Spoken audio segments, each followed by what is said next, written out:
السلام علیکم ویئرس، اعوذ باللہ من الشیطان الرجیم، بسم اللہ الرحمن الرحیم، اللہم صلی علی محمد وعلی آل محمد کما صلیت علی ابراہیم وعلی آل ابراہیم انک حمید مجید، اللہم بارک علی محمد وعلی آل محمد کما بارکت علی ابراہیم وعلی آل ابراہیم انک حمید مجید۔ اعوذ باللہ من الشیطان الرجیم، بسم اللہ الرحمن الرحیم۔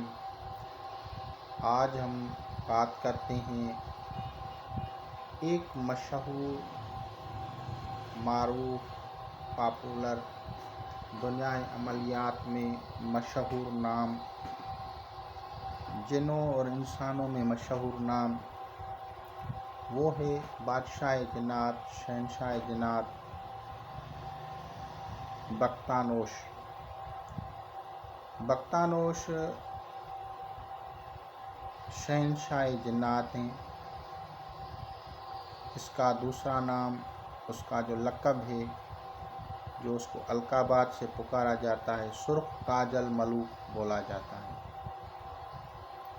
نہایت طاقتور، گرجدار آواز، بارب، باحشمت، ایک ایسی ہستی ہے جو کہ انسانوں سے محبت کرتی ہے اور انسانوں کو سحر و جادو کے کاٹ، جنات کے علاجات، نظر بد یا کسی بھی طرح کی مصیبت ہوتی ہے تو جب آپ سے استمداد طلب کی جاتی ہے، مدد طلب کی جاتی ہے، تو آپ بلا کسی جھجک کے انسانوں کی مدد کے لیے جو ہے حاضر رہتے ہیں۔ آپ کے لشکر میں بے شمار جنات ہیں اور کبھی کبھار لوگ جو ہیں آپ سے گزارش کرتے ہیں کہ ان میں سے ایک یا دو خادم ہمیں بطور خدمت عطا کر دیں، تو حضرت جو ہے بختانوش سرخ تاج الملوک ان کو عطا بھی کر دیتے ہیں۔ سرخ تاج الملوک کا تعلق سنڈے کے ویسے دن سے، یعنی سنڈے کا دن ہوتا ہے، اتوار کا دن، اتوار کے دن جو فرشتہ ہے اس کے نیچے ہے، اور سرخ تاج الملوک ہے، یعنی سرخ جنات کا بادشاہ ہے، اور تمام شیاطین چیزوں کو بھگاتا ہے۔ سحر و جادو اگر گڑا ہو تو بھی نکال سکتا ہے، اس کے جو خادمین ہیں وہ سارا کام کر سکتے ہیں۔ اگر بیمار ہے تو اس کا علاج، اور کون سی صورت سے اس کا علاج ہوگا، کون سی آیت سے اس کا علاج ہوگا، کون سا اس میں اعظم پڑھا جائے کہ اس کا علاج ہو، تو سرخ تاج الملک جو ہے اس کی رہنمائی کرتا ہے۔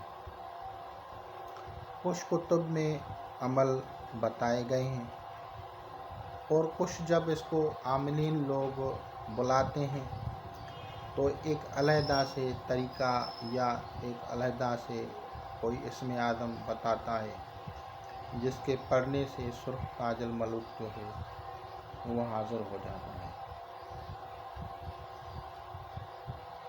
चाहे वो आईना पे हाज़िरी करे या किसी और तरीके से। अगर आईना पे भी हाज़िरी करेगा तो जो आमिल जब बैठेगा तो आमिल को पता चल जाता है कि सुर्ख काजल मलूक आया है या नहीं आया, क्योंकि उसकी एक मखसूस अलामतें होती हैं। उन अलामात को देखते हुए आमिल को पता चल जाता है कि वो आया है और फिर हाज़िरी हो जाती है शुरू, और उसमें वो लोगों की मदद के लिए, लोगों की भलाई के लिए उससे सवालात पूछे जाते हैं कि ये बंदा है, ये बीमार है, इसका क्या इलाज करें, इसका क्या हल है, तो वो सब कुछ बता देता है। इसको हज़रत सुलेमान अलैहिस्सलाम ने बुलाया था, तारफ़ हुआ था, और तारफ़ात के बाद लोगों ने इसको किताबों में इसके अमलियात दर्ज किए। मुख्तलिफ़ अमलियात हैं, मुख्तलिफ़ तरीक़े हैं, सब अपनी अपनी जगह पे मुस्तनिद हैं और हर आमिल का अपना एक तजुर्बा होता है। उन्होंने अपने तजुर्बों पे उसको परखा तो फिर किताबों में इसको लिखा। और बेहद यानी एक इंसानियत से हमदर्दी वाला ये शहंशाह जन्नत है। कुछ कुरान मजीद में ऐसी सूरतें भी हैं जिसके पढ़ने से ये जल्दी से हाज़िर हो जाता है।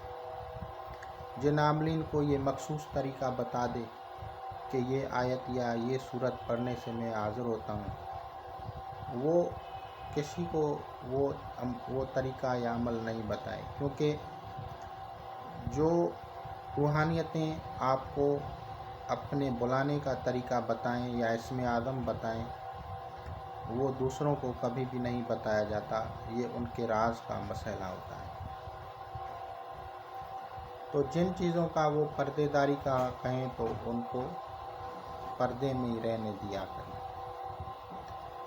बाकी ये आपको तारफ़ के तौर पे मैंने आपको बताया कि उनके ये फ़वाइद हैं। यहाँ तक कि गड़ा हुआ इल्म सर और जादू होगा तो भी निकाल सकते हैं और दूसरे काम भी कर सकते हैं। और दूसरा, इसका कोई भी हाजत हो, कोई भी मसला हो, अगर शहंशाह जनाब के आगे पेश किया जाए तो वो उसको हल भी कर देते हैं।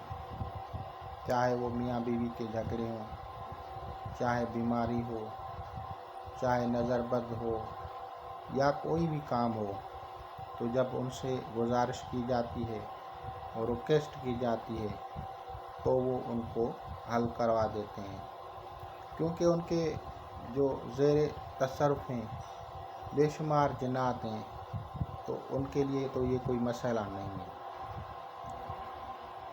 खैर व बरकत के लिए या दूसरे मामलात के लिए वो आपको अलग से चीज़ें बता सकता है, हर एक के अपने अपने इस्तेदाद या उसके तरीक़े के मुताबिक।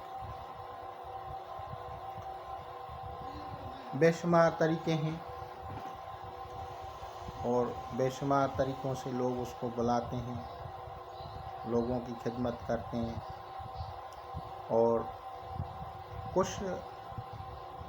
में शहंशाह बख्तानोश लिखा होता है उसके अज़ीमतों में, उसके मंतरों में, और कुछ में जो है सुर्ख ताजल मलूक लिखा होता है। जो भी लिखा हो उसका मकसद एक ही होता है कि यानी वो एक बादशाह जो शहंशाह जन्नत है उसको आप बुला रहे हैं अपनी मदद के लिए। ये उनका दोनों में एक ही ये होता है, लेकिन अल्फाज की तब्दीली होती है। एक जो है शहंशाह का नाम है, एक शहंशाह की जो है लक़ब है। तो जिस तरीके से भी आप उसको बुलाएंगे तो उसी तरह से वो आता है और फिर वो मदद करता है। यहाँ की अगर चोरी शुदा चीज़ हो तो भी आपको बताएगा। अगर कहीं पे कोई जादू गड़ा हुआ है, कहाँ पे गड़ा हुआ है, तो वो भी आपको बता देगा। और कोई और तकलीफ़ हो तो वो भी बताएगा, क्योंकि ये शहंशाह जिन्नात है। और ये शम्स के नीचे जो सूरज जो है, सन, उसके नीचे जो फरिश्ता है रुकयाइल अलैहिस्सलाम, हज़रत रुकयाइल के जो ये कैबिनेट का जो है वो बादशाह है। तो इनको अपने अपने तसरफ़ात अता किए गए हैं। अल्लाह ताला ने इनको अपने तसरफ़ात क़ुव्वत अता की हुई है। वो सारे जादू, सारे बदअसरात को काट देता है। इसी तरह फिर दूसरी अरवाह हैं, उनकी अपनी अपनी तारीफ़ें, अपनी अपनी बातें हैं।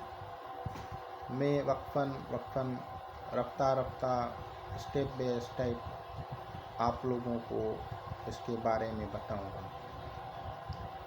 इसकी जो अगर कोई आईना पे हाज़िरी नहीं करता तो इसकी जो है नक्श मुसल्लस को चिराग में जलाने से इसकी हाज़रात होगी, या नक्श मुसल्लस को सेंटर वाला जो खाना होता है उसको ब्लैक करके उस पर अगर हाज़रात की जाए तो भी हाज़िरी होगी। क्योंकि शहंशाह जिन्नात की जो हाज़रात होती है वो मुसल्लस पे भी होती है। और आईना सिकंदरी का जो मैंने बात की थी, तो आईना सिकंदरी में भी इसकी हाज़रात हो सकती है। तो जिस आदमी को जिस तरह का भी अमल हो वो अपनी जगह पे सही है। आप उसको ये न समझें कि ये गलत है या ये गलत है, नहीं, सबके अपने अपने तरीके हैं और अपनी अपनी जगह पे वो सब दुरुस्त हैं। तो अगर आप उसकी हाज़रात करते हैं और उसको फ़ायदा आपको फिर पड़ेगा और आप देखेंगे कि इसके क्या क्या फ़ायदे हैं, तो वो सारे आपको जो अहवाल आते हैं, जादू है, सहर है, जिन्नात है, नज़र बद है, जो भी कुछ है वो सब बता भी देता है और उसका इलाज भी करता है और उसके तरीक़ेकार भी बताता है। तो इंशाअल्लाह ताला आप लोग इससे इस्तिफ़ादा करेंगे। खुदा हाफ़िज़।